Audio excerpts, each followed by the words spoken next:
Fundación YPF. Creando el futuro.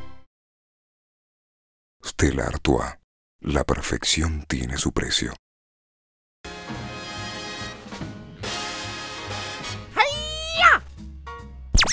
Rogelio Polecelo, argentino, nacido en 1939. Realizó sus estudios en la Escuela de Bellas Artes, recibiéndose de profesor de grabado, pintura y dibujo en la Prilidiano Pueyrredón. Considerado uno de los mejores exponentes del optical art. Dentro de sus series más conocidas, podemos subrayar las pinturas de paisajes imaginarios. Yo ahora estoy empezando a filmar una cosa para un programa, pero te llamo más tarde mañana. Yo quiero que empecemos hablando del abstraccionismo geométrico. ¿Qué es eso? Mirá, yo te voy a contar, como que definímelo un poco. yo te voy a contar lo que le dije una vez a Facundo Cabral cuando él me decía que era un pintor figurativo y que quería ser abstracto. Entonces yo le dije, mira, ¿pintaste mucho? Dice, no, tengo un cuadro. Dice, bueno, cortalo en pedacitos y sos un artista abstracto. Y te da abstracto. Te da abstracto. Después es más complejo, bueno, no se anima la gente a romper las cosas que pintó, ¿no? ¿Y vos rompés muchas cosas o no? No, yo acumulo. Como podés ver en este lugar, yo acumulo cosas. Yo creo que todo va a servir y lo dejo que madure. Y después le encontrás como la Después salida y le buscás alguna... Sí, a veces no lo encuentro nunca. Y a veces no encuentro lo que guardé también. Las cosas aparecen a veces hasta microscópicas. No sé, algo que te trae una idea. No sabes por qué. Millones de personas pasan por un lugar y no lo ven. Y de pronto uno tiene una sintonía diferente y cualquier cosa lo relaciona. Pero yo me paso el día mirando cosas. Produce una fusión y eso produce un mensaje. Quizás lo siento en ese momento y nunca más lo vuelvo a hacer. A veces lo guardo pensando que lo voy a utilizar, quizás no lo utilizo. Quizás aparece una utilización inconsciente. Vos sos como un artista viajero, porque ahí como vas como incorporando cosas que después usas en tu obra, ¿no? Sí, a mí me gusta mucho viajar. Descubrí, por ejemplo, que las ferias son realmente importantes. Una vez, me acuerdo, traté en Londres de ver galerías más under y era muy difícil, están muy lejos unas de otras.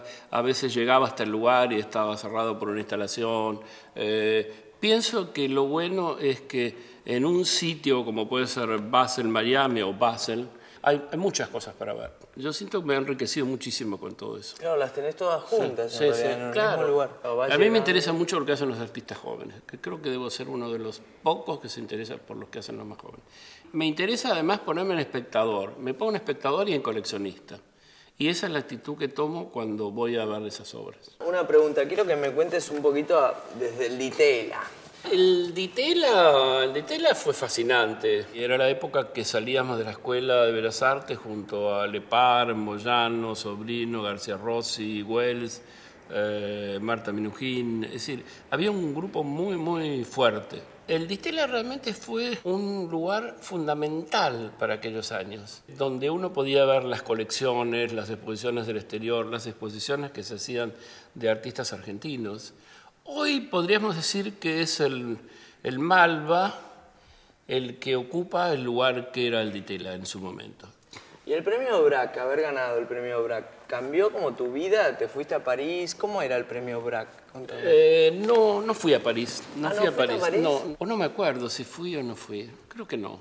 Para mí fue muy importante también un premio anterior, que era el premio ESO en el año 65, que eran artistas latinoamericanos y que el premio más importante se daba en Washington. Yo había participado y había sacado, no sé si era una mención o... Sí, el premio en realidad era un monto de dinero importante en ese momento, una medalla de oro que todavía conservo, y además eso me sirvió para recibir invitaciones de un montón de museos en Estados Unidos y en América Latina. ¿Y esas invitaciones que eran para exponer o para...? Para exponer. Y empecé a vender mis obras, hice una muestra en el Museo de Arte Moderno en México, otra en el Museo de Arte Moderno de Bogotá, en el Center for Inter-American Relations en New York. Es decir, un montón de cosas que fueron todas juntas. En el 68 incorporaste los acrílicos. En el 66. 66. Y ahí como te fuiste a la tridimensión, ¿no? En realidad yo había Yo trabajaba gráficamente. Una de las cosas que siempre me fascinó de toda esa cosa gráfica eran las tramas de impresión. Si mirás con una lupa ves los círculos que imprimen con los colores primarios y se hace la imagen, digamos. Lo interesante para mí fue que cuando nos llamaron de la Cámara del Plástico para mostrarnos un nuevo material, me acuerdo que cuando el ingeniero hablaba y contaba las bondades o las posibilidades de cómo se podía trabajar, yo inmediatamente me di cuenta qué es lo que tenía que hacer. Tenía que poner esas tramas en una masa transparente. Así empezó. Tengo unas piecitas chiquitas bordadas por ahí con las que armé un abecedario y con ese abecedario empecé a armar millones de fantasías de cómo iba a desarrollar lo que quería decir. Empecé a hacer después piezas más grandes con la ayuda de mi hermano. En realidad también tiene que ver con cierta cosa de la infancia que yo cuento. Yo jugaba en la casa de mis padres con unos vidrios que me aproximaba a los ojos, ¿no? Y veía todo, veía lo que estoy haciendo ahora o lo que empecé a hacer en el año 60 y pico. Pero en otra escala. Ahora no necesito aproximarme, puedo caminar entre esas obras. Siempre me aproximaba a las cosas que encontraba a los ojos y miraba y soñaba. Es eso.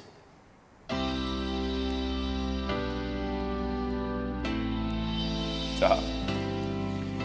Eso fue así. Esto fue lo primero que hicimos. ¿Cómo desarrollarlo? Claro, llevarlo a grande. Porque, por ejemplo, yo por eso estoy en contra de la enseñanza de la pintura. Porque la enseñanza de la pintura, ¿verdad que sí? De pronto tenés que hacer otra cosa. ¿Qué importa? Tenés que aprender cómo se hace esto. Claro, obvio, que no tiene nada que ver con la pintura. Me acordé ahora cuando estaba hablando con vos, porque en realidad yo lo que hacía era esto. Estaba todo el tiempo así. Porque había... ¿Era oftalmólogo tu viejo? No, había vasos. Y veía cómo se distorsionaba la luz o cómo se deformaban las cosas. Después un día llegué a justificarlo porque de alguna manera mi viejo venía de un lugar cerca de Venecia, Pordenone. Viste, está la cosa del vidrio veneciano también. Entonces puede ser que en los genes tenga algo que... no sé. ¿Por qué fue acrílico y no vidrio? Quizás porque el vidrio me daba una cosa que se podía romper y fíjate que estas piezas que están hechas en el año 65 en adelante siguen estando como hechas recién. Perfectas, ¿no? Lo que se altera es la superficie. ¿Y qué quedó de los 60 en tu obra de hoy en día? La distorsión de ese rigor.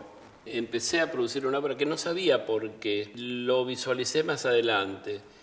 Yo trabajaba de las dos maneras, con gestos y con una estructura. Después de un tiempo me di cuenta que realmente eso era mi obra anterior visto a través de los acrílicos. Y empecé a trabajar con las imágenes deformadas. Entonces hoy es más fácil, digamos, porque ya tengo asumido eso de la deformación, que vuelve a ser lo mismo, esa aproximación a los ojos y ver las deformaciones o las multiplicaciones. De volver a los 10 años. Sí. Me gustaría volver a los 10 años. No, bueno, pero es como volver a tener como esa misma sensación, ¿no? Me encantaría. Creo que uno no debería dejar nunca eso. ¿Y cuáles son tus proyectos ahora? Ahora, dormir un poco. Cuidado que tenés un escalón allá al final, antes de llegar a...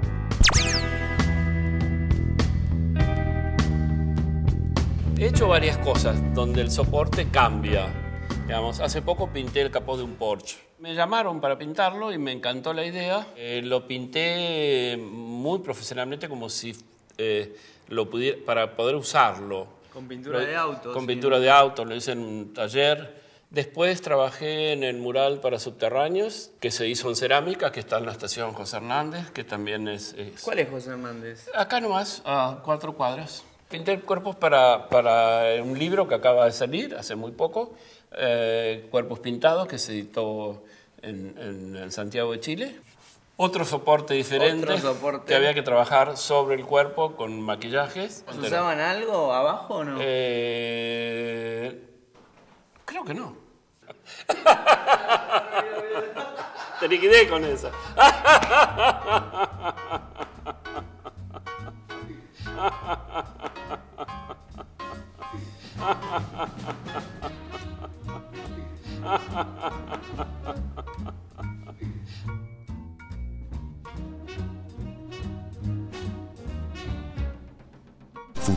YPF, creando el futuro.